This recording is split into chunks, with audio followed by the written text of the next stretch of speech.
नमस्कार दोस्तों, पढ़ छत्तीसगढ़ क्लासेस में आप सभी का एक बार फिर से बहुत बहुत स्वागत है। दोस्तों, हमने एडियो की क्लासेस शुरू करी थी आप लोगों के लिए, जिसका लेक्चर 1 हमने कल डाल दिया था। आज हम उसके आगे पढ़ेंगे। एमजी नरेगा टॉपिक चल रहा था, जिसमें कुछ प्रमुख बातें बच गई थी, उसके अध्याय और उसके सेक्शंस बचे हुए हैं। ठीक है, उसे आज कवर करेंगे। एक जानकारी और देनी थी हमें कि अब राज्य सरकार के द्वारा आर्थिक सर्वेक्षण जारी कर दिया गया है 2024-25 का। तो अब जितने भी आपके डाटा वाले सेक्शन हैं उसे हम 2024-25 के अनुसार पढ़ेंगे। ठीक है, चलिए शुरू करते हैं। शुरू करने से पहले हम देखेंगे कल हम जो पढ़े हैं उसका एक क्विक रिवीजन कर लेते हैं। 2-3 मिनट में फास्ट क्विक रिवीजन कर लेते हैं हम। ठीक है, सबसे पहले हमने देखा था कि पंचायत एवं ग्रामीण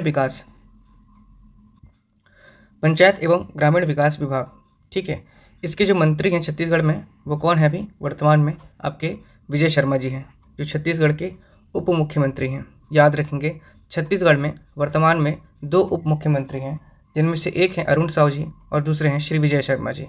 ठीक, इसके बाद याद रखना है कि केंद्रीय आपके ग्रामीण पंचायत विभाग के मंत्री कौन हैं? तो वह हैं आपके शिवराज सिंह चौहान। शिवराज सिंह चौहान जो मध्य प्रदेश के पूर्व सीएम थे। ठीक है, अभी वर्तमान में मध्य प्रदेश के सीएम कौन है? तो याद रखेंगे मोहन यादव जी। ठीक है, चलिए इसके बाद हम देखे थे पद संरचना देखे थे, जिसमें हम देखे थे मंत्रालय स्तर पर पदों की संरचना। तो सबसे पहले जो ये आपका निचले क्रम से बना है, ऊपर से नीचे जा रहा है ये ग्राफ, याद रखेंगे। तो सबसे ऊपर पद कौन सा है आपका? विभागीय मंत्री। कौन से विभाग? पंचायत एवं ग्रामीण विकास विभाग। इसके जो मंत्री मुख्य अध्यक्ष हैं, जो आपके जो मेन मंत्री हैं वो कौन है? आपके विजय शर्मा जी हैं। इसके बाद विभाग मंत्री के बाद हमने देखा था आपका कौन? प्रमुख सचिव या विकास आयुक्त बोलते हैं जिसे, वो कौन है? आपकी निहारिका बारिक सिंह। ठीक, ये 2 नाम को आपको याद रखना है। इसके बाद पदों के क्रम में आता है आपका संयुक्त सचिव, संयुक्त के बाद उप सचिव और उप के बाद अपर सचिव। ठीक, इसके बाद हमने देखा था कि खंड स्तर पर पदों की संरचना। छत्तीसगढ़ में कितने विकास खंड है? 146। 146 में 85 आदि विकास खंड है और सामान्य कितने हैं? आपके 61। तो जनपद पंचायत कितने हैं? 146 हैं और आपके सीओ कितने हैं? आपके 61 हैं। ठीक, इसमें हमने देखा था 3 शाखाएं होती, एक प्रशासनिक, दूसरा पंचायत और तीसरा तकनीकी शाखा। पंचायत में हमने देखा था 146 आपके कनिष्ठ लेखाधिकारी होंगे। ठीक, 292 आपके विकास विस्तार अधिकारी होंगे, डीओ होंगे जो, और 790 आपके एडीओ होंगे। ठीक, इस 790 में अभी 200 पद आपका भरा जाएगा अभी। ठीक है, इसे ध्यान में रखना है। इसके बाद हमने बताया था यहाँ पर आपको ग्राम पंचायत। ठीक है, छत्तीसगढ़ में कितने ग्राम पंचायत हैं? तो देखिए वर्तमान में इसका डेटा चेंज हो गया है। 10,971 आपके ग्राम पंचायत है छत्तीसगढ़ में। तो छत्तीसगढ़ में कितने सचिव हैं अभी वर्तमान में? 10,971। ठीक है, इस बात का ध्यान रखेंगे। ये अभी आर्थिक सर्वेक्षण 2024-25 कल ही आया ये डेटा, तो इसे ध्यान रखेंगे। 10,971 आपके क्या हो गए हैं वर्तमान में? ग्राम पंचायत है, और 10,971 आपके ग्राम सचिव हैं। ठीक, इसके बाद हमने देखा था मनरेगा की पृष्ठभूमि देखे थे, जिसमें सबसे पहले आपका कौन आए थे? 1977 से 71 में आपके मोरारजी देसाई की सरकार आई थी और उन्होंने बोला था कि काम के बदले अनाज दिया जाएगा। इसके बाद 1991 में पीवी नरसिम्हा राव की सरकार आई थी। उन्होंने बोला ग्रामीण रोजगार योजना, बुनियादी रोजगार की बात कही उन्होंने। ठीक, इसके बाद सन 2004 में अटल बिहारी वाजपेयी जी, इन्होंने भी कहा कि काम के बदले अनाज का प्रावधान लाया। फिर सन 2005 में कांग्रेस की सरकार, ठीक, इस समय क्या हुआ था? आपका राष्ट्रीय ग्रामीण रोजगार बिल लाया गया। ठीक है, इसका निर्माण किसने किया था? तो याद रखेंगे बेल्जियम के अर्थशास्त्री जॉन ड्रिच के द्वारा आपके इसका निर्माण किया गया था। और क्या नाम रखा गया इसका? NREGA, national rural employment guarantee act 2005। ठीक, इस समय ग्रामीण विकास मंत्रालय किसके अधीन था? तो आपके रघुवंश प्रसाद जी के। ठीक है, उनका एक स्लोगन था कि पहले आओ और पहले पाओ। ठीक, ये स्लोगन को याद रखेंगे। इसके बाद हमने देखा आपका लोकसभा में आपका ये बिल, नरेगा का जो बिल था आपका राष्ट्रीय ग्रामीण रोजगार बिल। ठीक, ये आपका पारित कब हुआ? याद रखेंगे, तो 23 अगस्त 2005 को लोकसभा में। जबकि आपका राज्यसभा में कब हुआ? तो ठीक 2 दिन बाद +2 आपका पारित हुआ राज्यसभा में। इसके बाद आपका राष्ट्रपति जी के द्वारा इस पर अनुमोदित कब किया गया, हस्ताक्षर कब किया गया? तो ये याद रखेंगे 5 सितंबर 2005। ठीक, इसके बाद इस राजपत्र में प्रकाशित कब हुआ, तो आपका 7 सितंबर 2005 में। ये बात बहुत इंपॉर्टेंट है, ध्यान रखेंगे कि कौन सी पंचवर्षीय योजना चल रही थी जब ये बिल लाया गया था और पारित हुआ था। तो 10वीं पंचवर्षीय योजना के समय 2002 से 2007 के बीच में, ये पंचवर्षीय योजना के बीच आपका एक्ट लाया गया था। ठीक, इसके बाद 2 फरवरी 2006 को आंध्र प्रदेश के अनंतपुर जिला से आपका जो बंदापल्ली गांव है वहां से नरेगा की शुरुआत हुई। वेरी इंपॉर्टेंट बात है, पूछता ही है। आंध्र प्रदेश के अनंतपुरम जिले के बंदापल्ली गांव से नरेगा की शुरुआत की गई। ठीक, और कौन सी तिथि को आपका ये शुरुआत हुआ, तो 2 फरवरी को, याद रखेंगे। इसलिए प्रत्येक वर्ष 2 फरवरी को मनरेगा दिवस मनाया जाता है। ठीक, सोनिया गांधी और मनमोहन सिंह इसका उद्घाटन किया था। ठीक है, याद रखेंगे, उस समय कांग्रेस की सरकार थी। ठीक है, अब इसके बाद आप देख लीजिए 2006 में, यही 2006 में ही भारत के 200 जिलों में इसका लागू किया गया। ठीक, नरेगा की शुरुआत हुई थी 2 फरवरी 2006 से। सबसे पहले आपके आंध्र प्रदेश के आपके अनंतपुर जिले के आपके बंदापल्ली गांव से। ठीक, और भारत में ही उस समय 200 जिलों में शुरुआत हुआ, जिसमें छत्तीसगढ़ के 11 जिले शामिल थे। कौन कौन से, तो देखिए सबसे पहला जो छत्तीसगढ़ में शामिल हुआ था वो कौन सा था, तो वो था आपका राजनांदगांव जिले के डोंगरगढ़ गांव के अर्जुनी ग्राम में। ठीक है, ध्यान रखेंगे इस बात को। ठीक, राजनांदगांव जिले के डोंगरगढ़ ब्लॉक के आपके अर्जुनी ग्राम में नरेगा की शुरुआत हुई छत्तीसगढ़ से। इसका उद्घाटनकर्ता उस समय रमन सिंह जी थे, सन 2006 की बात है। ठीक, इसके बाद हम देख रहे थे संभाग में छत्तीसगढ़ में 11 जिले कौन कौन से थे जहाँ शुरुआत हुए, तो सरगुजा संभाग। ठीक है, आपका सरगुजा संभाग से एक हो गया कोरिया, दूसरा सरगुजा और तीसरा जशपुर। आपका सरगुजा, कोरिया और आपका जशपुर। बिलासपुर संभाग से आपका बिलासपुर और रायगढ़। ठीक, डेट याद जगह याद रखेंगे। ठीक है, ट्रेस करके रखेंगे सब चीज़ों को। उसके बाद दुर्ग में आपका कवर्धा और राजनांदगांव से सबसे पहले ही शुरुआत हुआ, हमने देख लिया। ठीक है, इसके बाद आपका हो गया रायपुर, और रायपुर में कहाँ से हुआ, धमतरी से होगा, याद रखेंगे। रायपुर पहली बार में शामिल नहीं था। ठीक, इसके बाद बस्तर में, तो बस्तर, दंतेवाड़ा और कांकेर। ठीक है, उत्तर बस्तर कांकेर और दक्षिण बस्तर दंतेवाड़ा और बस्तर मुख्य। ठीक, तो ये आपके जो 11 जिले ये आपके 2006 में छत्तीसगढ़ से शामिल हुए थे। इसके बाद हमने देखा था आपका 1 अप्रैल 2007 में भारत में 130 और जिलों में इसको शामिल किया गया और कुल 330 जिले में लागू किया गया। वहीं छत्तीसगढ़ में आपके 4 और जिले जोड़े गए और कुल 15 जिले आपके 2007 की स्थिति में हो गए। 4 जिले कौन कौन से, तो भाई रायपुर, तो रायपुर में रायपुर और महासमुंद को जोड़ा गया। ठीक है, धमतरी हो चुका था।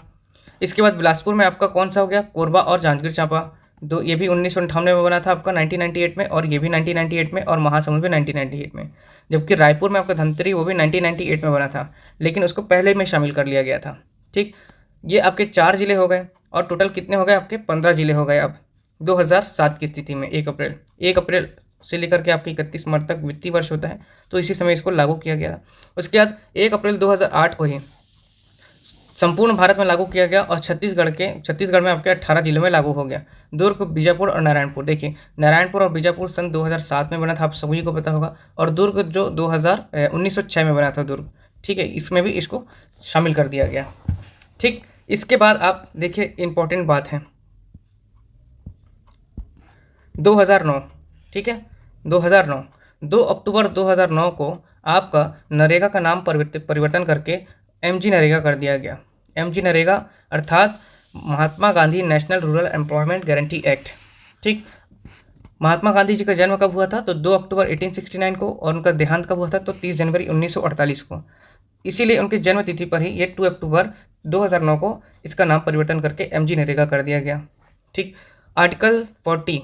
ठीक है, आर्टिकल 40 क्या चीज़ है, आर्टिकल कि स्वराज गांव से ही उत्पन्न होता है, गांधी जी का राम राज्य। ठीक है, संविधान के अनुच्छेद 40 में गांधी जी का राम राज्य का प्रावधान है। इसके अंतर्गत ही आपका 73वां संविधान संशोधन 1992 1 अप्रैल लागू किया गया था। आपका 1 अप्रैल 1993 को क्या, पंचायती राज। और 74वें संविधान संशोधन में आपका नगरीय निकाय का प्रावधान है, और ये भी आपका 1992 को आपका पारित हुआ और लागू कब हुआ, 1 अप्रैल 1993 से ही। ठीक, इसके बाद हमने देखा था आपका ये रिवीजन कराया था हमने। इसके बाद हमने देखा था मनरेगा, अंशदान देख रहे थे हम लोग। ठीक है, अंशदान में मजदूरी देख रहे थे, तो केंद्र सरकार 100% और राज्य सरकार इसमें 0% रहता है। ठीक, सामग्री का वित्त जो पोषण होता है उसमें 75 और 25 का आपका अनुपात रहता है। याद रखेंगे 75-25 आपका सामग्री में। और प्रशासनिक व्यय जो होता है उसमें केंद्र की तरफ से सिर्फ 6% मिलता है, जबकि राज्य 94%। ठीक है, क्योंकि प्रशासन यहाँ पर मुख्य रूप से राज्य शासन का रहता है।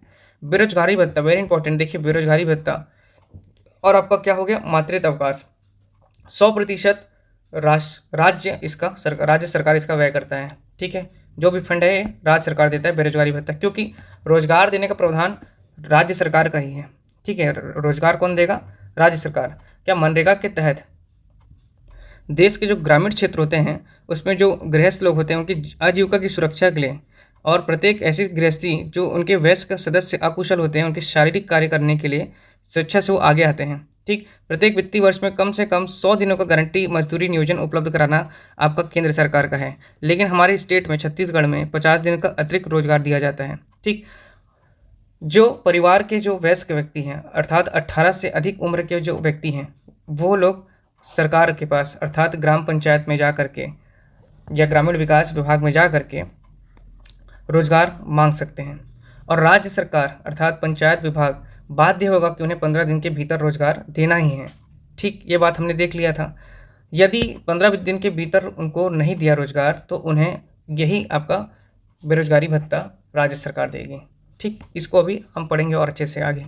चलिए, इसके बाद हम देख रहे हैं वित्त पोषण की चीज़ें। वित्त पोषण, मान लीजिए एक एग्जांपल है यहाँ पर कि 100 लाख रुपए आपका फंड आया, जिसमें से भारत सरकार 60 लाख रुपए आपका मजदूरी पर दे रही है।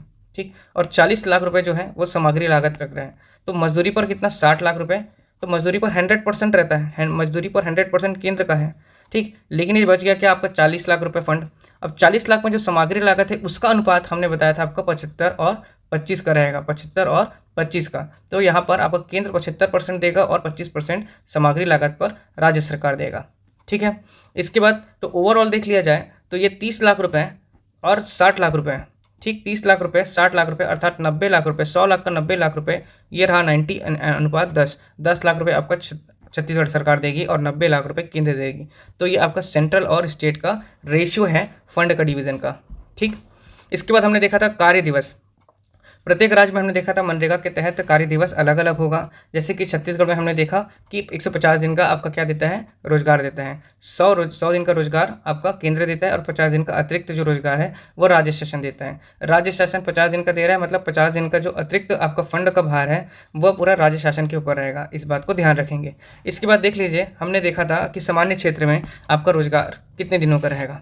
तो सामान्य क्षेत्र में भारत में तो 100 दिन और छत्तीसगढ़ में आपको 50 दिन अतिरिक्त दिया जाता है, हमने बताया अभी। तो आपका 150 दिन हो गया। इसके बाद हमने देखा आपका सूखा या प्राकृतिक आपदा वाला क्षेत्र, वहाँ पर सेंट्रल की ओर से, केंद्र की ओर से 150 दिन दिया जाएगा और राज्य की ओर से 50 दिन। ठीक, इसके बाद हमने देखा था वन पट्टा अधिकार 150 दिन दिया जाता है, जिसमें केंद्र की ओर से सिर्फ 150 दिन का रहेगा और छत्तीसगढ़ की तरफ से एक भी नहीं रहेगा, मतलब स्टेट की तरफ से 0 रहेगा।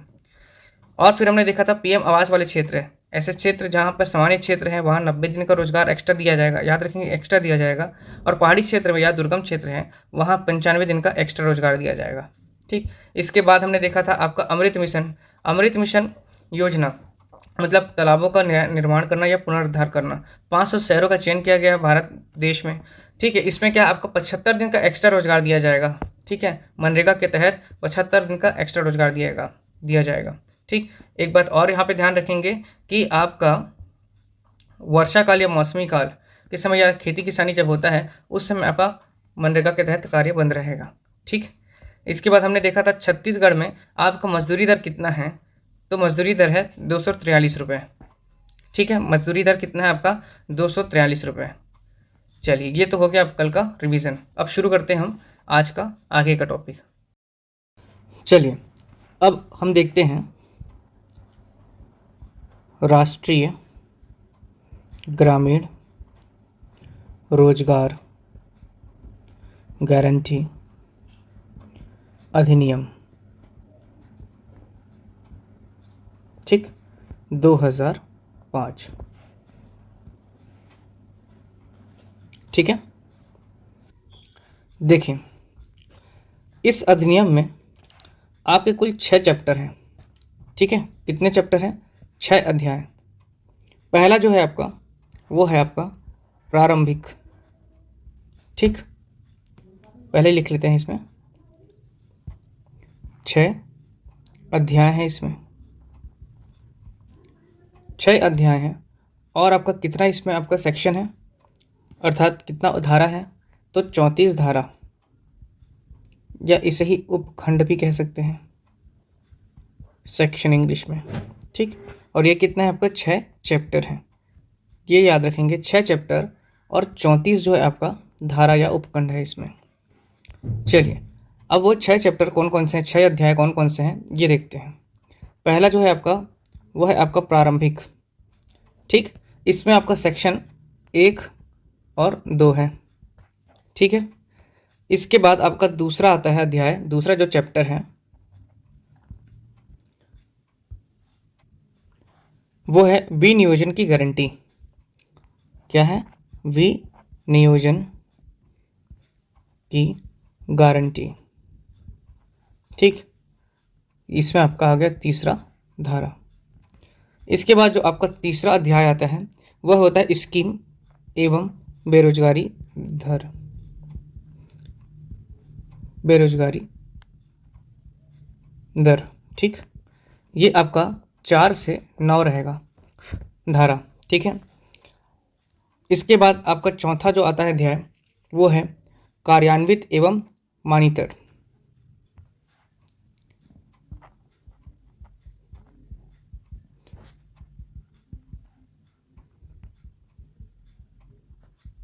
ठीक, कार्यान्वित एवं मॉनिटर अधिकारी।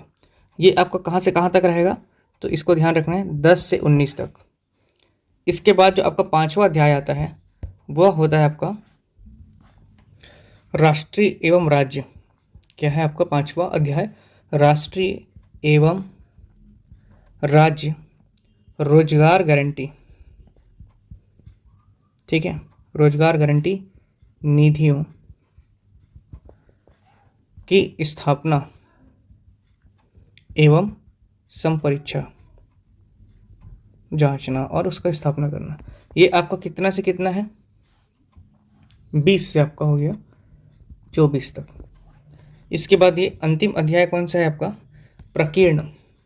ठीक है, जो भी कुछ बचा कुचा प्रकीर्ण में रहता है, ये आपका कितने से कितना चलेगा? 25 से लेकर के याद रखेंगे 34 तक। ठीक, चलिए, पहला अध्याय प्रारंभिक 1 से 2 तक, दूसरा विनियोजन की गारंटी, तीसरा धारा, तीसरा अध्याय जो है आपका स्कीम एवं बेरोजगारी दर, 4 से 9 सेक्शन रहेगा। चौथा आपका कार्यान्वित एवं मॉनिटर अधिकारी 10 से 19। पांचवा आपका राष्ट्रीय एवं राज्य रोजगार गारंटी निधियों की स्थापना और संपरीक्षा करना, इंपॉर्टेंट है, 2 से 24, 20 से 24। और जो आपका बचा कुचा जो प्रकीर्ण रहेगा वो आपका 25 से 34 रहेगा। ठीक, चलिए इसको थोड़ा समझ लेते हैं विस्तार से।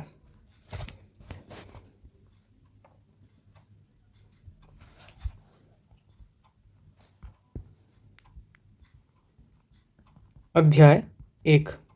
ठीक, अध्याय 1 क्या है आपका? प्रारंभिक। ठीक है, इसमें आपका क्या बताया है? संक्षिप्त नाम विस्तार और प्रारंभ।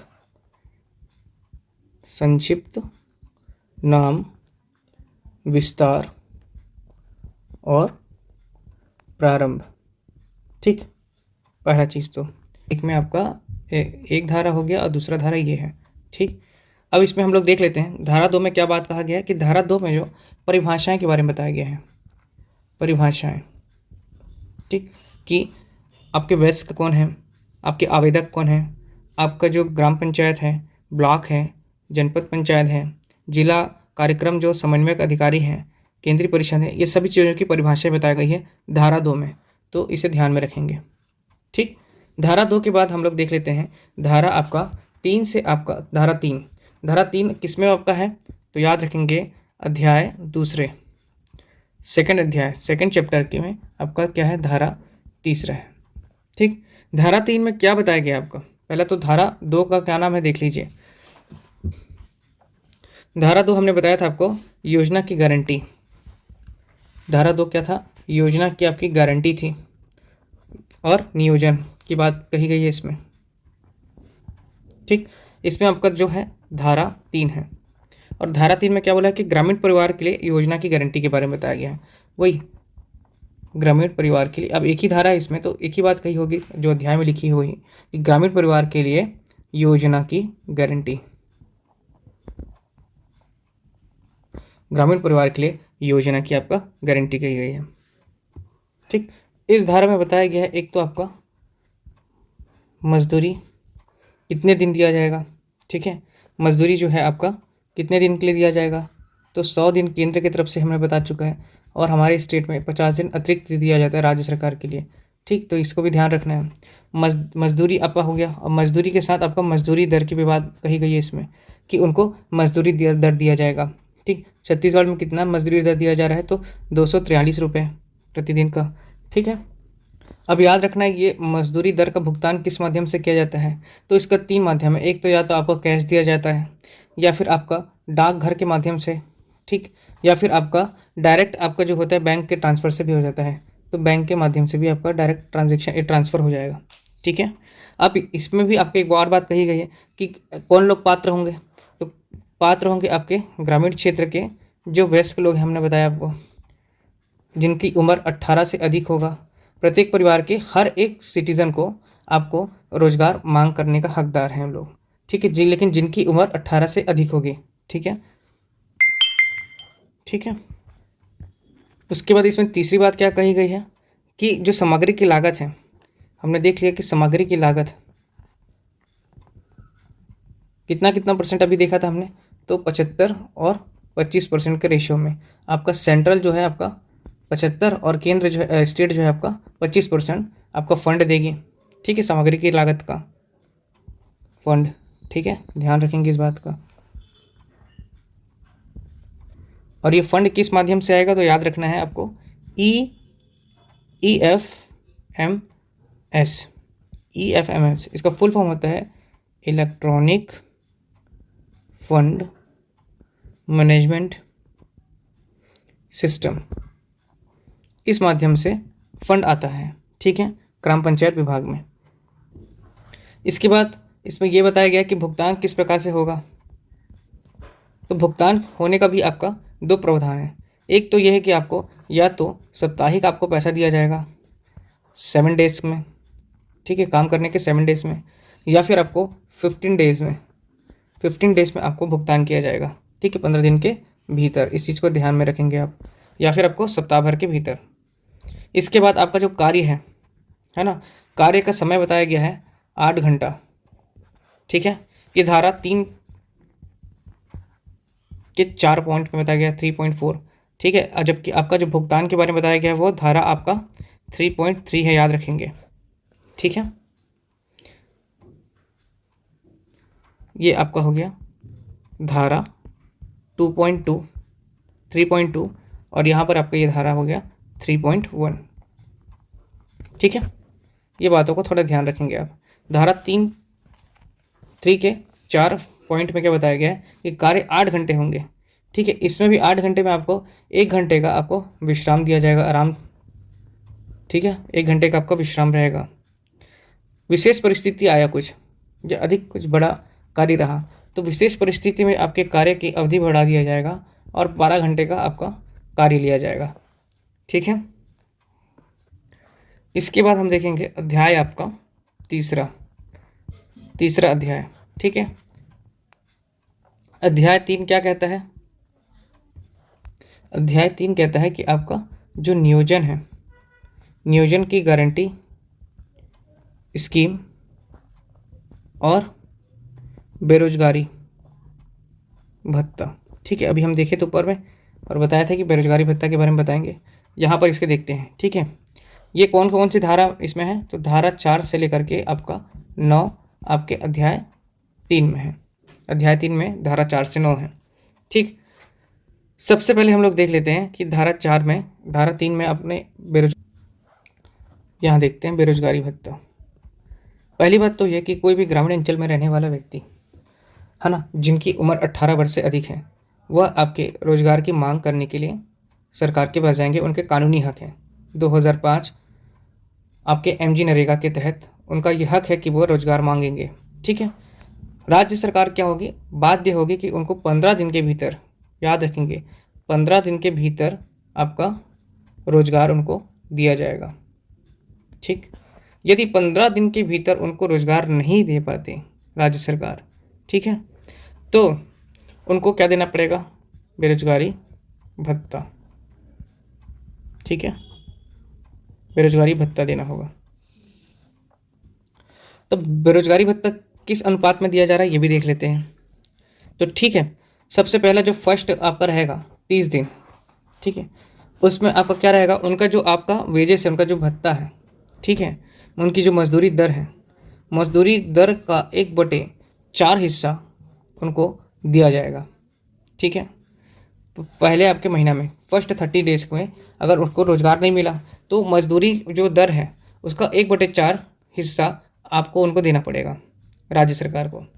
दूसरा आपका नेक्स्ट जो रिमेनिंग डेट्स है, नेक्स्ट डेज मतलब 1 महीने के बाद यदि उनको फिर भी रोज़गार मुहैया नहीं कराया गया तो उनको जो मजदूरी है, मजदूरी दर उनका, ठीक है, मजदूरी दर उसका 1/2 मतलब 1/2 मतलब 50%, यहाँ कितना 25% उनको दिया जा रहा था, या अब 50% दिया जाएगा। 1 महीने के बाद भी रोजगार प्रोवाइड नहीं कराया गया है तो उनको 50% उनकी मजदूरी दर का दिया जाएगा। ठीक, ये बात याद रखना। और ये जो दिया जाएगा वो स्टेट की तरफ से दिया जाएगा, राज्य सरकार इसकी भुगतान करेगी, स्टेट ना कि केंद्र। केंद्र तो नियम बना दिया और केंद्र ने अपना 90-10 का रेशियो भी दे चुके हैं। ठीक है, लेकिन यहाँ पर बेरोजगारी भत्ता और मातृ अवकाश की बात हो रही है तो वो पूरा फंड कौन देगा, आपका स्टेट देगा अपने वित्त कोष से। ठीक, चलिए आगे देखते हैं। एक बात और, यहाँ पर जो आपका मनरेगा के तहत आपका क्या बात कर रहे थे हम लोग, मजदूरी, ये जो आपका धारा 3.3 भुगतान, जिसमें साप्ताहिक 7 दिन में किया जाएगा भुगतान, ये आपका 15 दिन में भुगतान दिया जाएगा। यदि आपको 15 दिन के भीतर या 15 दिन में उनको भुगतान नहीं होता, भुगतान नहीं दिया जाएगा उनका मतलब रोजगार देने के बाद उनको उनका सैलरी नहीं दिया गया, तो 16वें दिन से, याद रखेंगे 16वें दिन से राज्य सरकार को 0.05 आपको % के हिसाब से उनको क्या दिया जाएगा, अलग से ब्याज। ठीक है, ब्याज लगेगा, ठीक, उनके खुद के राशि का। ये बात याद रखेंगे, इंपॉर्टेंट है ये बात। ठीक है, 15 दिन के बाद, 15 दिन में आपको उनका भुगतान नहीं होगा तो आपका 16वें दिन से आपका उनको क्या देना पड़ेगा, ब्याज। कितना % ब्याज, 0.05% ब्याज। ठीक है, चलिए अब ये हो गया बेरोजगारी भत्ता वाली बात। अब आगे देखते हैं। ठीक, तो अब इसमें देख लेते हैं हम लोग धारा 4। ठीक है ना, धारा 4, धारा 4 से 9 आपको किसमें बताया गया, धारा 4 से 9 अध्याय 3 में। ठीक है, अभी अध्याय 3 चल रहा है तो आपका ये हो गया आपका धारा 4। धारा 4 में क्या बात कही गई है ये देखते हैं अब। ठीक है, देखिए जो कुछ भी छूटता है उसको मैं आपको बैक में जाके बता देता हूँ, है ना, तो उसको प्लीज़ आप थोड़ा मैनेज कर लेंगे। कोई पॉइंट छूट जाता है क्या, कोई भी पॉइंट आपको कहीं पर भी आपको मिल सकता है, इसलिए वीडियो पे आप कहीं भी स्किप मत करिएगा वीडियो को। ठीक है, चलिए धारा 4 देखते हैं। अध्याय 3 के अंतर्गत धारा 4 से 9 आपके धारा हैं अध्याय 3 में। तो धारा 4 क्या है, तो धारा 4 ये है कि ग्रामीण क्षेत्र में रोजगार की स्कीम। आपका जो ग्रामीण क्षेत्र है, ग्रामीण क्षेत्र में रोजगार की स्कीम अर्थात योजना। ठीक, ग्रामीण क्षेत्र में रोजगार की जो योजना है वो, इसके अंतर्गत देख सकते हैं आप पहला चीज़ कि जो राज्य सरकार आपका स्कीम जो है 100 दिन का देगी। ठीक है, इसके साथ आपका खा पॉइंट में लिखा गया है 2 समाचार पत्र रहेंगे।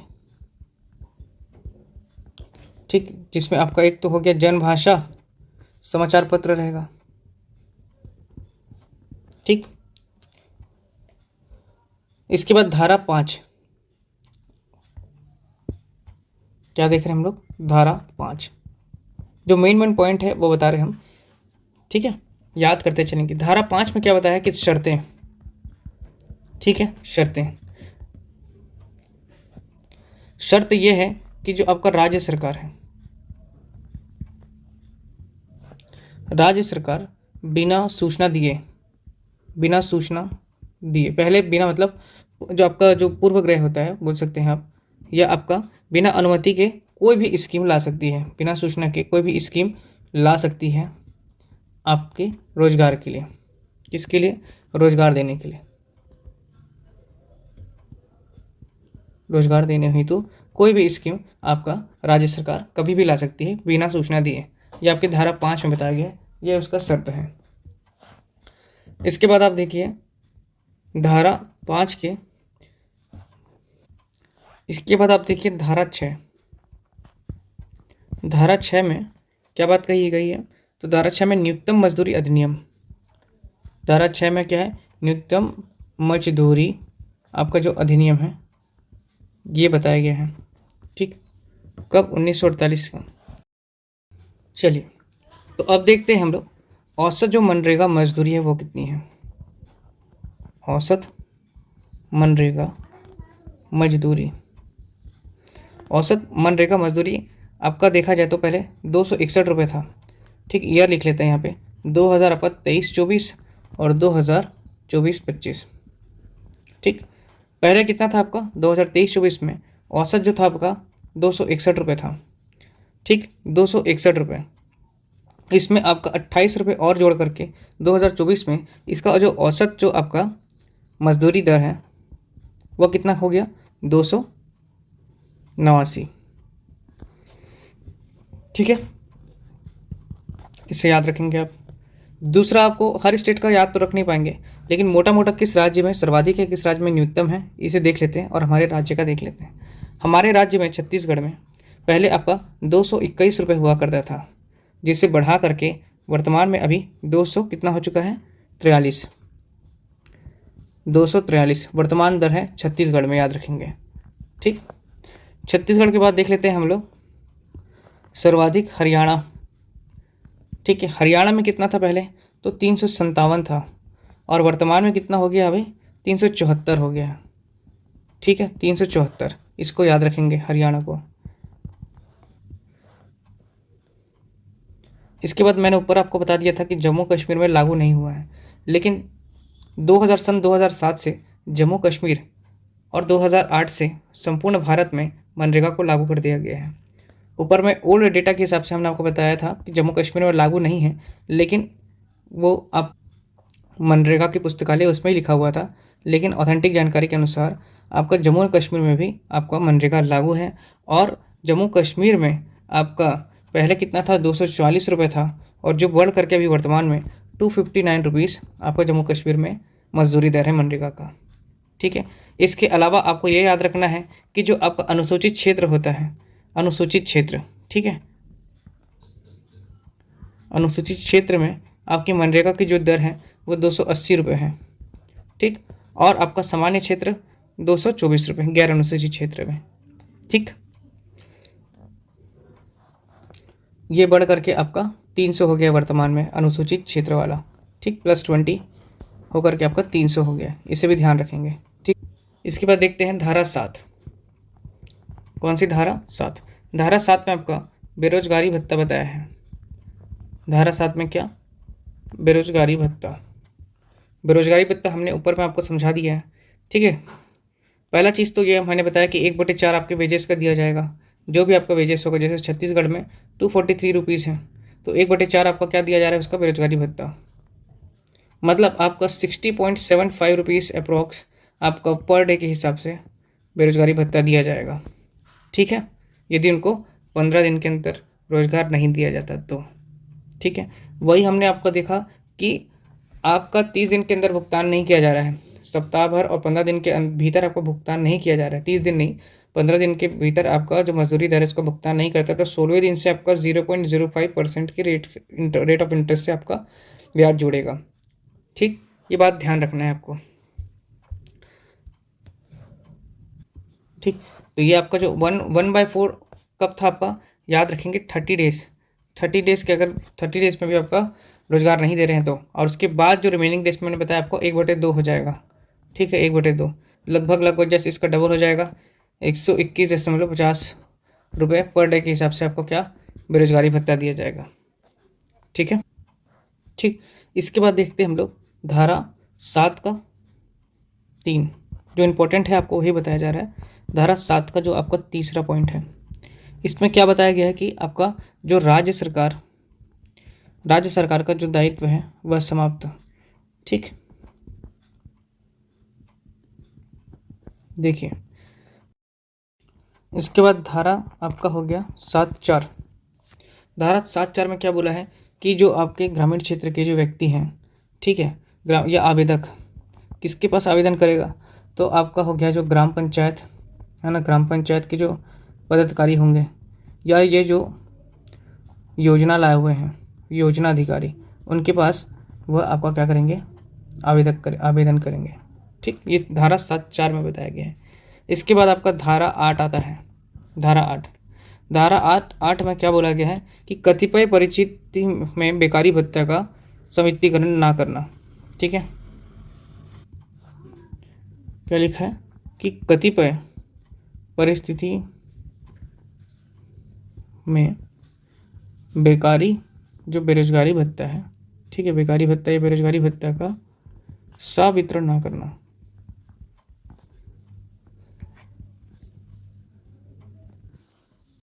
ठीक है, कतिपय परिस्थिति में बेकारी भत्ता का संवितरण ना कर पाना, मतलब कहने का मतलब ये है कि यदि जो कार्यक्रम अधिकारी है, ठीक है, वो अपने नियंत्रण के परे किसी कारण से जो बेकारी भत्ते का समय पर बिल्कुल या संवितरण करने की स्थिति में नहीं है, ठीक है, बेरोजगारी भत्ता देने की स्थिति में नहीं है, तो वह जिला कार्यक्रम समन्वयक को मामले की रिपोर्ट करेगा और अपने सूचना पट पर, ग्राम पंचायत के सूचना पट पर या तथा ऐसे अन्य सहज दृश्य स्थानों पर आवश्यक समझे उसको संप्रेषित की जाएगी और वहाँ पे सूचना में ऐसे कारणों का घोषणा करेगा कि वो क्यों इस बेरोजगारी भत्ता को नहीं दे पा रहा है। ठीक, ये आपका 8 का में ये बताया गया है। ठीक है, इसके बाद 8(1) में क्या बताया आपका, जो बताया मैंने अभी कि जो आपका जिला कार्यक्रम अधिकारी है, ठीक है, जिला कार्यक्रम अधिकारी या आपका समन्वयक, जो आपका सूचना, ये आपका जो कलेक्टर है या इसके समक्ष जो अधिकारी है उसको जानकारी देगा। ठीक है, और आपका जनपद में जो आपका सूचना पटल है उसमें वो उस चीज़ को उल्लेखित करेगा। ठीक है, कि वो ग्राम पंचायत में जो सूचना देगा, ये भी सूचना देगा कि आपका जो गांव में कि बेरोजगारी भत्ता नहीं दे पाएगा। ठीक है, इसकी भी सूचना वो आपके ग्राम पंचायत में भी देगा, याद रखेंगे। ये सभी इसको जानकारी पहले से अवगत कराना पड़ेगा ये सभी जगह में। ठीक है, और साथ ही साथ ये भी जानकारी दे सकता है वो कि वह ब्याज भी नहीं दे पाएगा। ठीक, इस चीज़ को ध्यान रखना है। ये 8 काम में बताया गया है, लेकिन इसमें मेन पॉइंट ये है कि उसको कारण बताना ज़रूरी है कि वह किस कारण से आपका जो बेकारी भत्ता है या ब्याज नहीं दे पाएगा। ठीक, तो इसका जो प्रावधान है वह धारा 8 का में बताया गया है, तो ये इम्पोर्टेंट है। ठीक, ना मिलने वाला पैसा भी इम्पोर्टेंट है। इसके बाद आपका धारा 8(2), धारा जो है आपका 8(2) में ये बोला है कि जो बेकारी भत्ते का जो संदाय ना करने पर, मतलब बेकारी भत्ता नहीं देने पर या विलम्ब से देने पर प्रत्येक की जो आपकी जानकारी है वो जिला कार्यक्रम समन्वयक द्वारा राज्य सरकार को जानकारी प्रोवाइड किया जाएगा। ठीक है, याद रखना किसको दिया जाएगा आपको, जिला कार्यक्रम समन्वयक से किसको जा रहा है आपको, जिला कार्यक्रम समन्वयक से आपको राज्य सरकार को रिपोर्ट जाएगा। ध्यान रखेंगे ये बात, राज्य सरकार को ये रिपोर्ट दिया जाएगा। ठीक है, और ये जो रिपोर्ट है वो किस में जाएगी, रिपोर्ट आपकी जो वार्षिक रिपोर्ट होता है एनुअली, उसमें दिया जाएगा। ठीक, इसके बाद आपका जो 8(3) में क्या बताया गया है, 8(3) में ये बात कही गई है कि जो आपको बेरोजगारी भत्ता नहीं दे पाया गया है, ठीक है, उसका यथासंभव शीघ्रता से आपको संदाय करने का उपाय बताएगी राज्य सरकार। ठीक है, मतलब कि बेरोजगारी भत्ता देने का उपाय देगी राज्य सरकार। ठीक है, ये बात आपका 8(3) में बताया गया है। इसके बाद देख लेते हैं हम लोग धारा 9, अध्याय 3 का अंतिम धारा कौन सा है, धारा 9। धारा 9 में क्या बताया गया है कि कतिपय परिस्थितियों में, कतिपय अर्थात मतलब वह परिस्थितियों में बेरोजगारी भत्ता का हकदार नहीं होंगे। ठीक है, कतिपय परिस्थितियों में जो आपको बेरोजगारी भत्ता में आपका हकदार नहीं। कौन कौन से, तो देखिए पहला हो गया आपका 9A का आपका या फिर का, ठीक। इसमें आपका यदि योजना में आदमी नहीं गया है, योजना में नहीं गए, जब योजना में नहीं गए तो उनको मिलेगा ही नहीं।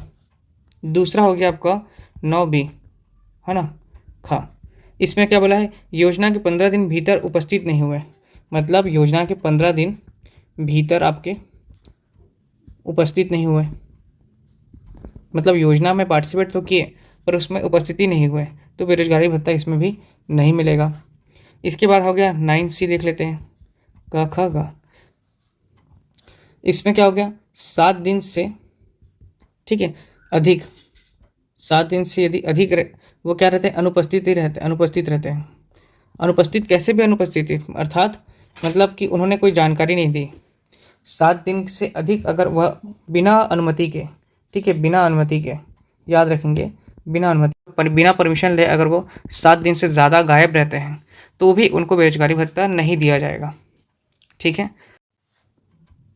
ठीक। 7 दिन से अधिक, देखिए 15 दिन के भीतर अगर उपस्थित नहीं होने लग तो उनको नहीं दिया जाएगा, पहला चीज़। यदि योजना में नहीं गए तो भी नहीं दिया जाएगा। तीसरा, यदि योजना में गए लेकिन 7 दिन तक बीच में गायब हो गए तो भी उनको बेरोजगारी भत्ता नहीं दिया जाएगा, ठीक है। इसके साथ ही साथ एक और प्रावधान ये है कि 1 माह में, ठीक, 1 माह में 7 दिन से अधिक अनुपस्थित रहेंगे, ठीक है, 7 दिन से अधिक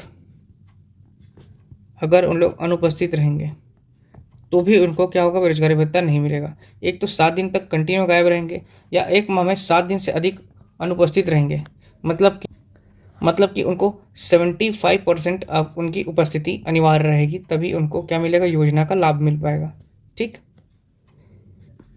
अर्थात बेरोजगारी भत्ता मिल पाएगा उनको, ठीक है।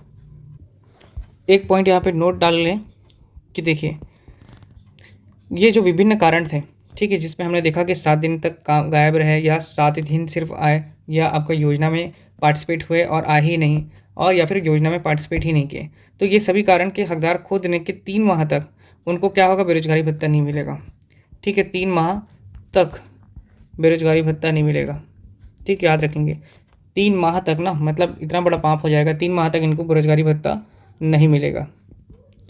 और याद रखेंगे कि 3 माह तक इनको बेरोजगारी भत्ता नहीं मिलेगा, लेकिन आगे मिलना है उसके लिए इनको क्या करना पड़ेगा, स्कीम में काम करना पड़ेगा, अर्थात 3 माह तक इनको बना तो रहना ही पड़ेगा इस चीज़ में, भले बिना इनको बेरोजगारी भत्ता लिए, और स्कीम में काम करना पड़ेगा। अब काम नहीं करेंगे तो इनको आगे इनको भत्ता नहीं मिलेगा, ठीक है। तो इस चीज़ का ध्यान रखेंगे कि स्कीम में ये काम कर सकते हैं तभी इनको पात्रता मिलेगी, ठीक है। अब देखते हैं अध्याय 4, चौथा अध्याय, 6 अध्याय हैं कुल। चौथा अध्याय जो शुरू होता है आपका, वह शुरू होता है 10 से लेकर के आपका 19 तक का, ठीक। कितनी धारा है इसमें, 10 से लेकर के 19 तक। इसमें धारा 10 क्या कहता है ये देखते हैं।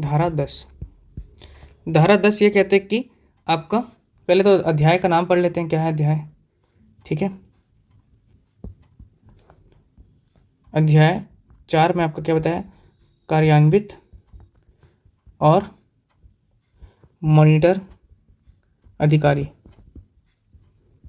ठीक है, कार्यान्वित एवं मॉनिटर करने वाले अधिकारी। कितने धारा है इसमें कुल, तो धारा आपका याद रखेंगे 10 से 19 तक इसमें धारा बताया मैंने।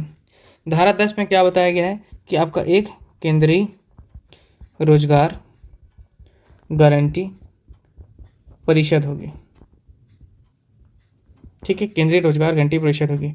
मुख्यालय इसका कहाँ है, तो याद रखेंगे दिल्ली, ठीक। इसमें एक अध्यक्ष होगा, एक आपका मुख्य सचिव होंगे,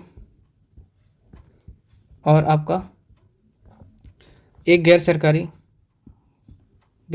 अर्थात आपका हो गया जिला या जनपद पंचायत के अध्यक्ष, ठीक।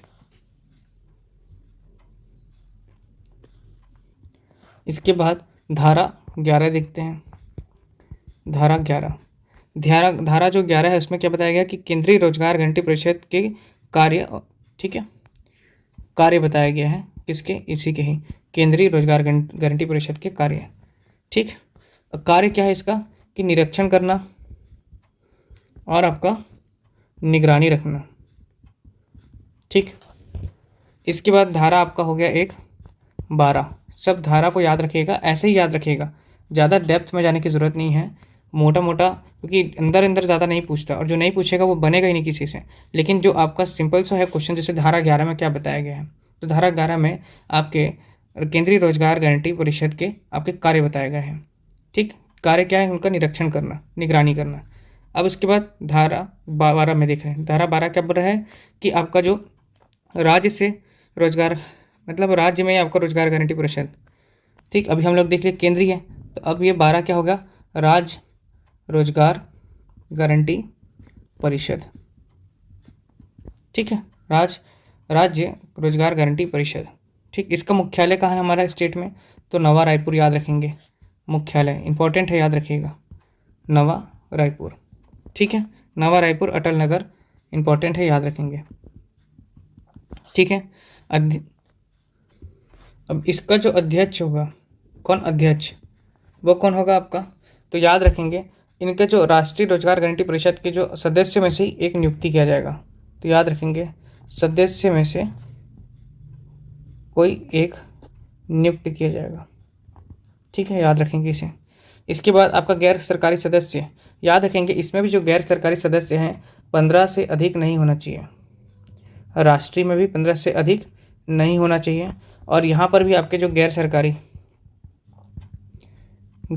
जो सदस्य रहेंगे वो भी आपका 15 से अधिक नहीं होना चाहिए।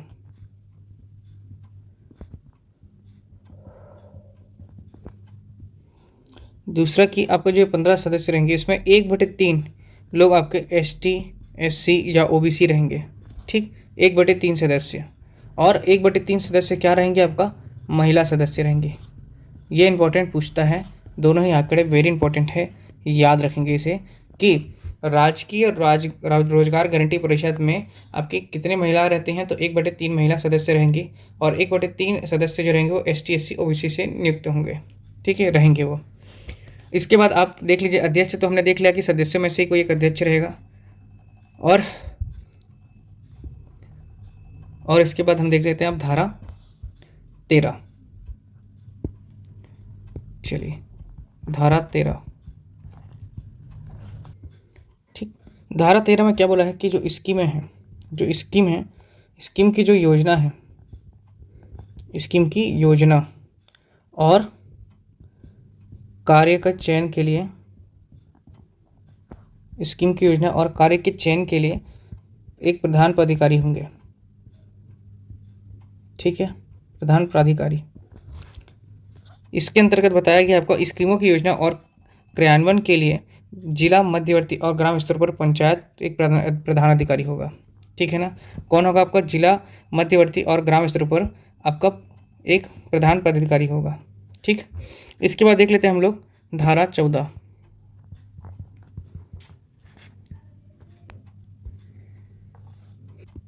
धारा 14 में बताया है कि आपका जिला कार्यक्रम समन्वयक। ठीक, जिला कार्यक्रम समन्वयक, इसके अंतर्गत बोला गया है आपका जो मुख्य कार्यक्रम अधिकारी या जिले के कलेक्टर या उसके जो समुचित पंक्ति के किसी भी अन्य जिला स्तर के अधिकारी राज्य सरकार के अंदर हैं। ठीक है, कौन रहेगा इसमें, आपका मुख्य कार्यक्रम अधिकारी, जिला कार्यक्रम अधिकारी, मुख्य कार्यक्रम मतलब कलेक्टर संवर्ग का रहेगा, याद रखेंगे इसे। ठीक, इसके बाद आपका धारा 15 में बताया गया है, धारा 15 में आपका जो आपका कार्यक्रम अधिकारी है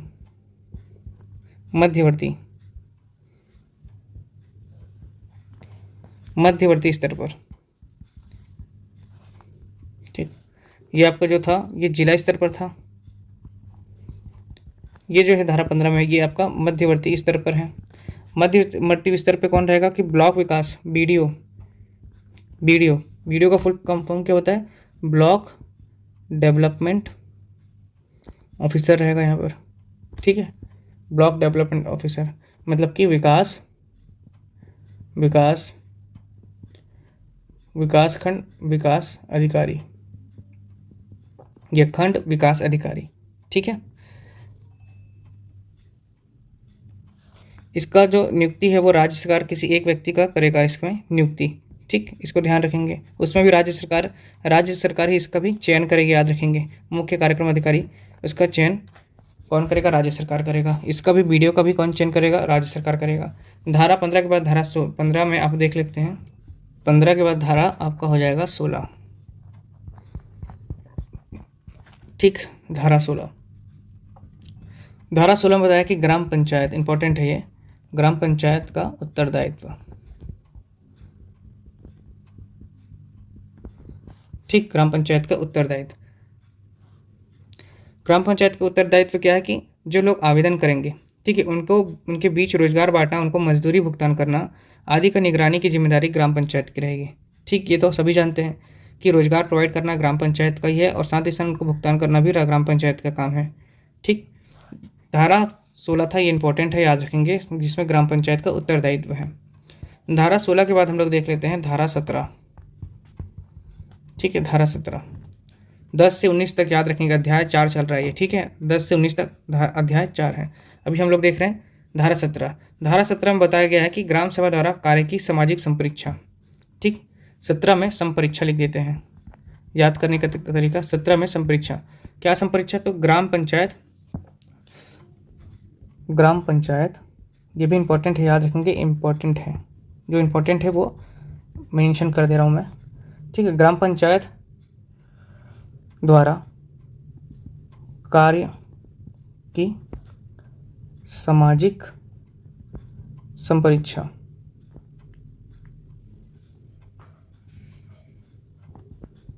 ठीक है। यह हो गया आपका धारा 17 में। 16 में उत्तरदायित्व, 17 में संपरीक्षा, ठीक।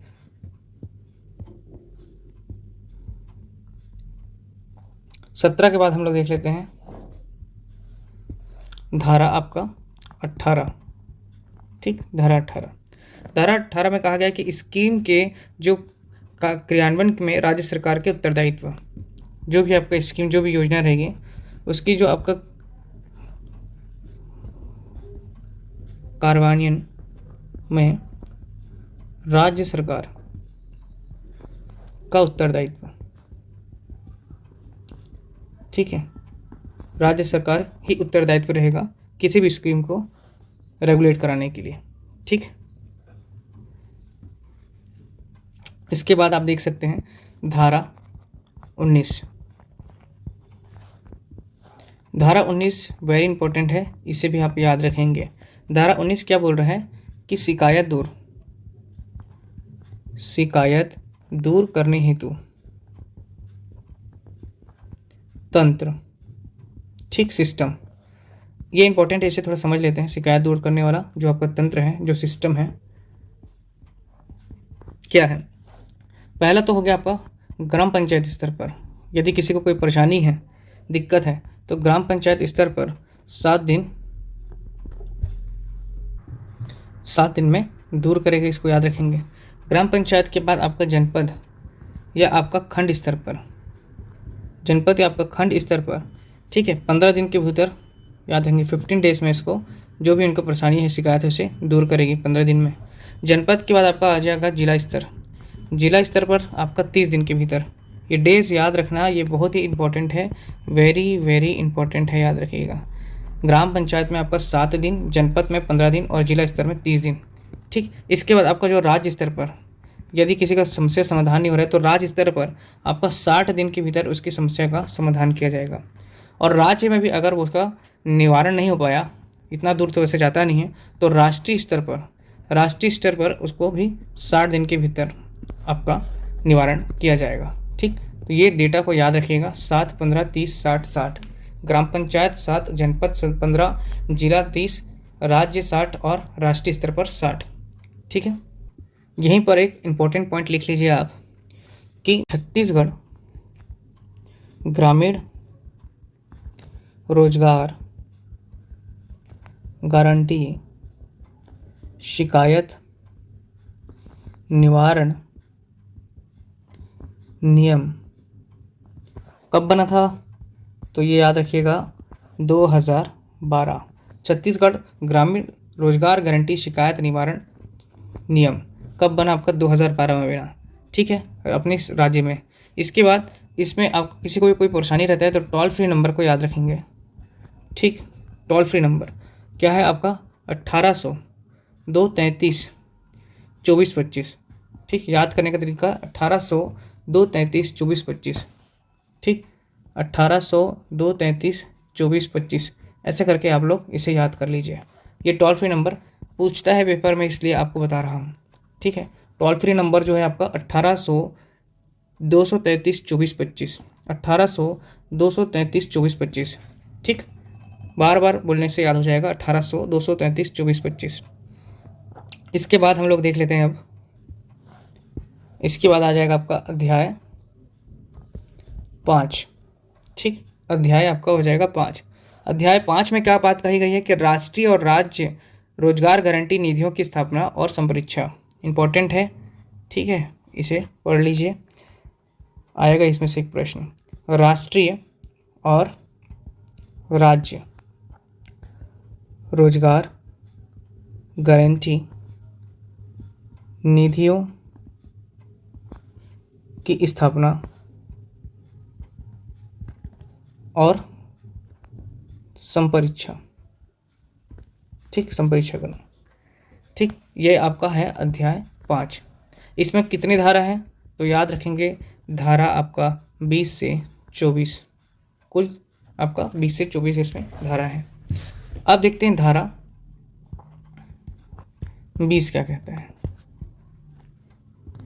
धारा 20 के अंतर्गत आपका बनता है national employment guarantee fund, NEGF। ठीक, याद रखेंगे धारा 20 के तहत। इधर सब इंपॉर्टेंट पॉइंट्स हैं ना, इसलिए स्किप मत करिएगा। स्किप तो आप कहीं मत करिएगा, क्योंकि कहाँ से क्या प्रश्न बन जाए, कंपटीशन इतना ज़्यादा है। ठीक है, तो याद रखिएगा राष्ट्रीय जो है आपका रोजगार गारंटी निधि। ठीक, ये आपका धारा 20 में इसका प्रावधान है, राष्ट्रीय रोजगार गारंटी निधि फंड। ठीक, धारा 20 के बाद हम लोग देख लेते हैं धारा 21। याद करना है ये सभी चीज़ों को। ठीक है, धारा 21, धारा 21 जो है राज्य रोजगार गारंटी निधि। ये नेशनल का था, राष्ट्रीय था, तो अब क्या हो गया, राज्य का हो गया, राज्य रोजगार गारंटी निधि। ठीक, मतलब state employment guarantee fund, SEGF। ठीक है, इसे याद रखिएगा SEGF को। इसके बाद हम लोग देख लेते हैं आपका अगला धारा 22। धारा 22, धारा 22 में क्या है, जो वित्त है उसका किस प्रकार आपका पोषण होगा। ठीक, तो वित्त जो है आपका, वित्त पोषण का जो आपका पद्धति है वो बताएगा। तो देखिए, जो सामग्री लागत है, सामग्री लागत का जो वित्त पोषण होगा, इसे मैं पढ़ा चुका हूँ आपको ऊपर में मनरेगा में ही।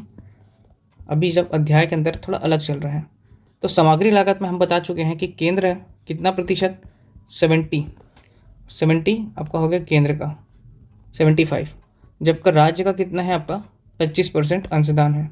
ठीक, दोनों का वित्त पोषण कितना है, ये 75 और ये 25, हमेशा याद रखेंगे इसको। अर्थात ये 3/4, ये 1/25। जबकि मजदूरी दर आपका 100% केंद्र का था, लेकिन ये सामग्री लागत की बात हो रही है, तो सामग्री लागत में आपका 75 और 25 का रेशियो रहता है। ठीक है, इसके साथ ये याद रखना है कि बेरोजगारी भत्ता राज्य सरकार वहन करेगी। बता चुका हूँ मैं आपको, जो बेरोजगारी भत्ता है या मातृ अवकाश है वो आपका राज्य सरकार ही देगी। ठीक, मातृ अवकाश जो है, मातृत्व अवकाश, इसको याद रखेंगे, ये कितने दिन का रहता है। ठीक, ये नया बात है मातृ अवकाश का, मातृत्व अवकाश का। तो एक वर्ष में 50 दिन कार्य किया गया है तो उसे 1 माह का पेमेंट करना होगा। कहने का मतलब ये है कि अगर कोई महिला है वो एक वर्ष में अगर 50 दिन कार्य करी, ठीक है, 50 दिन उसने कार्य किया, तो 50 दिन का तो वेतन उसको मिलेगा ही, इसके अतिरिक्त उसको 1 माह का, ठीक है, पेमेंट भी एक्स्ट्रा दिया जाएगा। 1 माह का पेमेंट एक्स्ट्रा दिया जाएगा, ये याद रखिएगा। ये इनका मातृत्व अवकाश में इनके जो वित्त रहेगा वो दिया जाएगा।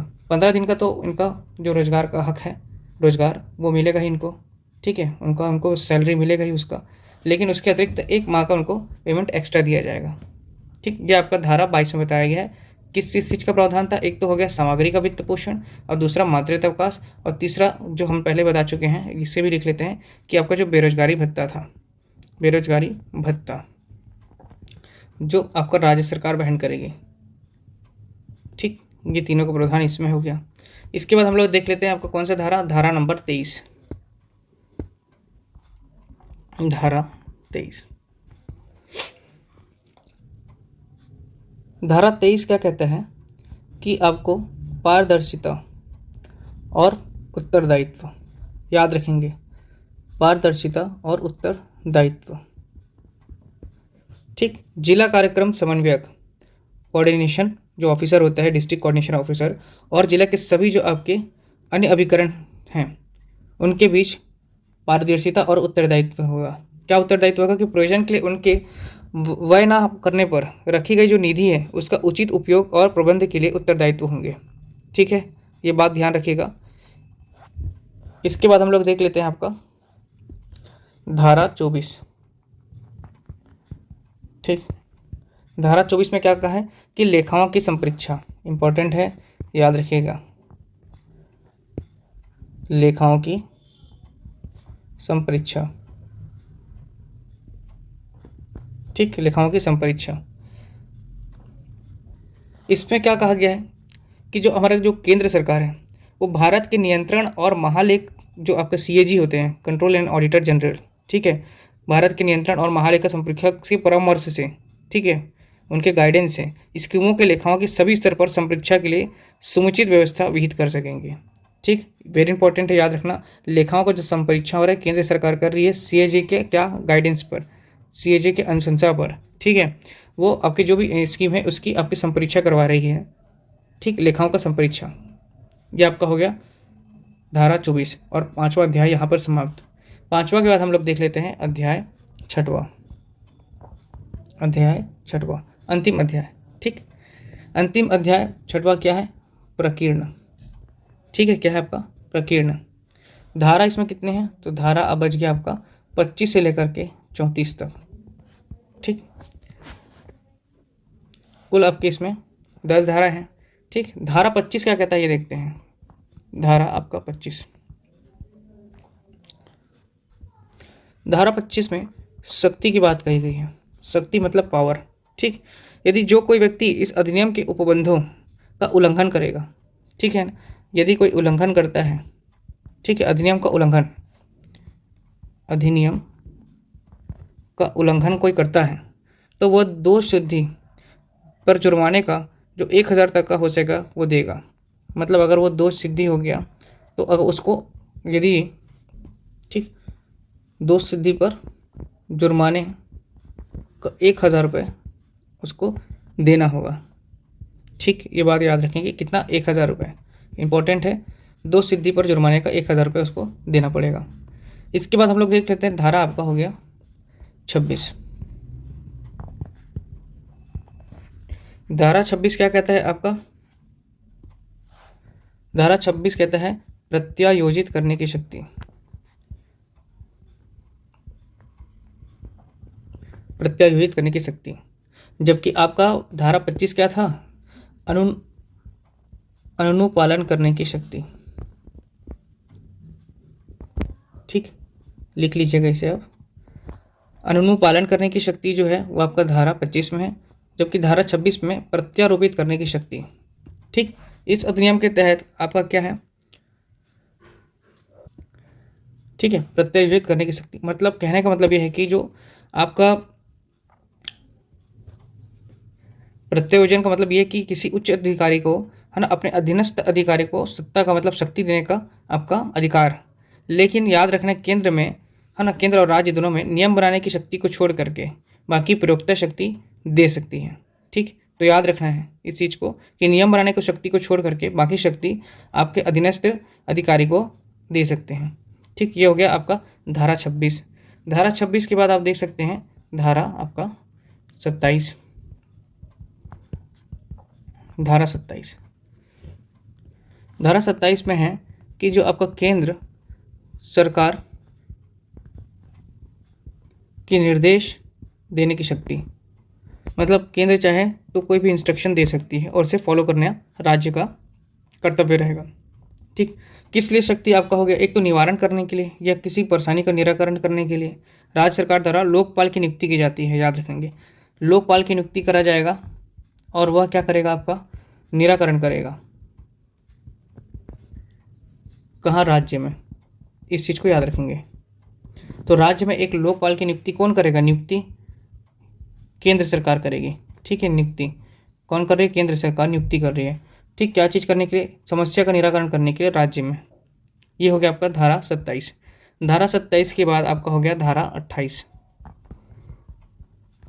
ठीक है, अच्छा, इसमें 2 पॉइंट और लिख लेंगे कि जो आपका केंद्र सरकार नियुक्ति तो कर रही है, लेकिन राज्य सरकार के द्वारा आपके जो मुख्यमंत्री हैं उसके हस्ताक्षर से उसकी नियुक्ति होगी। इस बात को याद रखेंगे। उसका कार्यकाल कितना होगा, इसको भी याद रखेंगे। जो कार्यकाल होगा उस लेखापाल का वो 2 वर्ष के लिए होगा। ठीक, 2 वर्ष के लिए होगा। ठीक है, इस बात को ध्यान रखेंगे। सरकार चाहे तो उसको 1 वर्ष में भी हटा सकती है, बढ़ा सकती है, 1 वर्ष के लिए और भी घटा बढ़ा सकती है। ठीक है, याद रखेंगे इस चीज़ को। यहाँ लिख लीजिए कि हस्ताक्षर कौन करेगा उस लेखापाल की नियुक्ति के लिए, आपका CM of state. Second thing कि आपका 1 वर्ष के लिए और बढ़ा सकती है उसका कार्यकाल। ये भी आपका स्टेट के सीएम या आपके राज्य के जो मुख्यमंत्री होते हैं उसके द्वारा ये किया जाता है। इसके बाद देखते हैं हम लोग धारा 28। धारा आपका 28। ठीक है, धारा 28 क्या, अधिनियम, जो आपका मनरेगा का अधिनियम है, अधिनियम का अध्यारोही प्रभाव होना। ठीक है, अधिनियम का अध्यारोही प्रभाव होना। ठीक, इसको बोलते हैं इंग्लिश में act to have overriding. ठीक है, अध्यारोही प्रभाव होना। ठीक है, ओवर राइडिंग इफेक्ट। अब आप बोलेंगे ये अध्यारोही प्रभाव क्या होता है, तो देखिए अध्यारोही प्रभाव या इसी को ही क्या बोलते हैं, ओवर राइडिंग इफेक्ट, या इसी को क्या बोलते हैं आपका अधिभावी प्रभाव। मतलब कि किसी भी अधिनियम के जो आपका जो प्रावधान होता है उसको दूसरे अधिनियम पर प्रभाव होना। ठीक है, दूसरा अधिनियम उसके ऊपर प्रभाव हो जाना, यानी एक अधिनियम के प्रावधान दूसरे अधिनियम के प्रावधान पर लागू होते हैं। ठीक है, ये मतलब कोई एक अधिनियम बना है तो इसका भी प्रावधान, मतलब जो अधिनियम है उसका जो प्रावधान है वो दूसरे पर भी लागू होगा, कॉन्फ्लिक्ट। ठीक है, अब देख लेते हैं हम लोग धारा अब 29। ख़त्म ही होने वाला है, ये थोड़ा सा टफ है, 2-3 बार इसको पढ़ करके याद करना पड़ेगा तभी ये धारा आपसे बन पाएगा एग्जाम में, क्योंकि ये प्रश्न आते ही हैं। ठीक, धारा 29 क्या कहता है, अनुसूचियों को संशोधित करने की शक्ति। जो कि अनुसूची हैं, ठीक है, अनुसूचियों को संशोधित करने की शक्ति, अनुसूची को संशोधित करने की शक्ति। ठीक है, तो अनुसूची को संशोधित कौन करेगी, आपका पहला चीज़ तो केंद्र सरकार। ठीक, केंद्र सरकार अधिसूचना के प्रति उसके बनाए जाने के पश्चात या यथाशीघ्र संसद के प्रत्येक सदन के समक्ष रखेगी। ठीक है, इतना याद रखना कि अनुसूची को संशोधित करने की शक्ति किसके पास है, केंद्र सरकार के पास है। इसके बाद आपका आ जाता है धारा नंबर 30। धारा 30। धारा 30 में क्या बोल रहा है कि सद्भावपूर्वक की गई कार्रवाई के लिए संरक्षण, मतलब संरक्षण देना। ठीक, तो सद्भावपूर्वक की गई कार्रवाई के लिए आपका क्या संरक्षण दिया जा रहा है, संरक्षण। ठीक, देखिए इसमें 2-3 प्रावधान हैं। ठीक, एक तो हो गया आपका यदि कोई श्रमिक, इंपॉर्टेंट है याद रखिएगा, इससे भी प्रश्न करता है। ठीक है, कार्रवाई के लिए संरक्षण क्या बोल रहा है कि एक श्रमिक जो है यदि वो दुर्घटनाग्रस्त हो जाता है, चोट लग जाती है उसको, ठीक है, तो उसको निःशुल्क उपचार दिया जाएगा, निःशुल्क उपचार। ठीक, मनरेगा के तहत। ठीक है, और उसकी जो मजदूरी है वो आधी दी जाती है, साथ ही साथ उसकी जो मजदूरी है वो आधी दी जाएगी उसको, मतलब वो कार्य पे नहीं जा रहा है अगर उसको चोट लग गया, दुर्घटना हो गया है, तो उसको आधी मजदूरी उसको काउंट करके उसको सैलरी में दिया जाएगा और उसका निःशुल्क उपचार होगा। यदि दुर्घटना में क्या हो गया, वो स्थायी रूप से अपंग हो गया है, ठीक ठीक, डिसेबल्ड हो गया, तो क्या हो जाएगा, उसको 1,00,000 रुपये, ठीक है, 1,00,000 रुपये उसको क्या दिया जाएगा, मुआवजा दिया जाएगा, ठीक है, स्थायी रूप से अपंग है तो। अगर वो पूर्णतः अपंग हो गया, मान लो पूर्णतः अपंग, अगर किसी दुर्घटना से वो पूर्णतः अपंग हो गया तो क्या हो जाएगा, 2,00,000 रुपये उसको दिया जाएगा। कितना, 2,00,000 रुपये, ठीक है, इसको याद रखेंगे। या फिर इसी में ही आपका जो मान लीजिए किसी व्यक्ति का दुर्घटना हो गया, किसी श्रमिक का, है ना, तो वो आपके गले के नीचे का भाग अगर लकवाग्रस्त हो जाता है, ठीक है, गले के नीचे वाला भाग अगर लकवाग्रस्त हो गया, मतलब काम नहीं कर रहा, तो भी उसको कितना रुपये दिया जाएगा, 2,00,000 रुपये दिया जाएगा, ठीक। ये हो गया आपका मुआवजा। इसके साथ ही साथ यदि कोई बच्चा, ठीक है, किसी मान लीजिए आपका दुर्घटना के कारण, ठीक है, पूर्णतः क्या हो जा रहा है, अपंग हो जा रहा है, ठीक, तो उसको क्या दिया जा रहा है, आपका 1,00,000 रुपये। 1,00,000 रुपये का नया प्रावधान आया है, ये किसी बच्चे के लिए, ठीक है, ये याद रखेंगे। धारा 30 इंपॉर्टेंट है, धारा 30 मैं मार्क कर दिया हूँ आप लोगों के लिए, उसको पढ़ना ही है, याद करना ही है। हालांकि मैं जितने पॉइंट्स लिखा रहा हूँ वो सभी इंपॉर्टेंट हैं, ठीक है। अब देखते हैं हम लोग धारा नंबर आपका 31।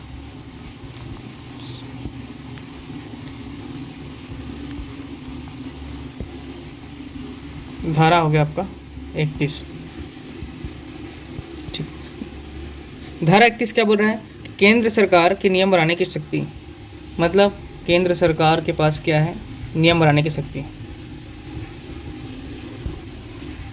नियम बनाने शक्ति, ठीक, केंद्र सरकार के पास नियम बनाने की शक्ति इंपॉर्टेंट है, याद रखेंगे, प्रश्न आ सकते हैं। इसके बाद आप देख लीजिए धारा 32। धारा 32 क्या कहता है, अगर केंद्र के पास है तो धारा 32 आपका राज्य सरकार के पास नियम बनाने की क्या है, शक्ति। दोनों ही याद रखना है आपको। एक जब आपके पास केंद्र के पास है तो केंद्र के बाद आपके पास राज्य के पास भी है, तो 31-32 याद रखना, शक्ति, ठीक, 31-32 क्या हो जाता है, शक्ति हो। इसके बाद देख लेते हैं आप, 2 धारा बचे हैं। एक हो गया धारा 33, ठीक। धारा 33 क्या कहते हैं, नियम एवं स्कीमों को रखा जाना, ठीक है, नियम एवं स्कीम जो योजना है उसका बने रहना या रखा जाना, बने रहना, ठीक। और इसके बाद आपका हो गया धारा 34। धारा 34 क्या है आपका, कठिनाइयों को दूर करने की शक्ति, कठिनाइयों को दूर करने की शक्ति, ठीक, ध्यान रखेंगे इसको। तो ये था आज आपका मनरेगा के 6 अध्याय और 34 आपके उसके सेक्शन धारा। उम्मीद करता हूँ दोस्तों आपने ये सभी कंटेंट साथ साथ नोट्स के माध्यम से बना लिया होगा, ठीक। तो ये था आपका, है ना, पूरी जानकारी, जितने भी आपके धारा और अध्याय थे वो इसमें कंप्लीट करा दिया गया इस वीडियो में। अगला टॉपिक हम देखेंगे मनरेगा के 2 अनुसूची और कुछ प्रमुख तथ्य। तो चलिए दोस्तों, आज का वीडियो यहीं समाप्त करते हैं। कल फिर मिलेंगे एक नई ऊर्जा के साथ। धन्यवाद।